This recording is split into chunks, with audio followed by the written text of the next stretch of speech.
আওয়ামী লীগ নিয়ে ব্যবসা, ৭১ নিয়ে ব্যবসা করতে আওয়ামী লীগ, আর জুলাই স্পিরিট নিয়ে ব্যবসা করতেছে আপনারা জানেন কারা করতেছে।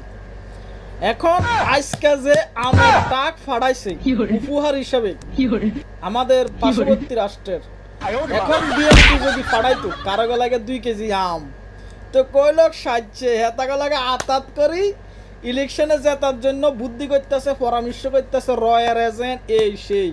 এখন ডাক্তার ইউনুস কি রয়ার এজেন্ট নাকি ট্রেনিং নিতে যাইতেছে? আম পাঠাইছে না কোনো কিছু, না কোনো এনসিবিদেরকে ক্ষমতা নেওয়ার জন্য, বুদ্ধি পরামর্শের জন্য আম পাঠাইছে। আপনাদের কাছে প্রশ্ন থাকবে, এখন যদি ইউনুস না ফাড়ায়, এই আম যদি বিএনপি ফাড়াইতো বা যদি অন্য কোনো দলে ফাড়াইতো, তাহলে এনসিবি কি কইল? এখন কিন্তু এনসিবি কথায় কথায় মানে ভারত বিরোধী কথা বললে মানুষকে একটু আনন্দ দেয়।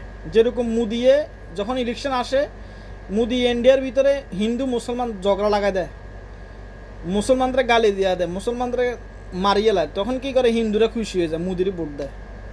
সেম বাংলাদেশে এখন মানে হিন্দুর এই বিএনপিরে গালি দেয়, আওয়ামী লীগের থেকে বিএনপিরে বেশি গালি দেয়, কারণ আওয়ামী লীগ নাই, বিএনপি আছে, বিএনপিরে গালি দেয়। বিএনপির যে কোনো কাজে দোষারোপ করে, মানে তাদের রাজনৈতিক ফায়দার জন্য। তো এখন আমের কথাটা বলি যাবেন,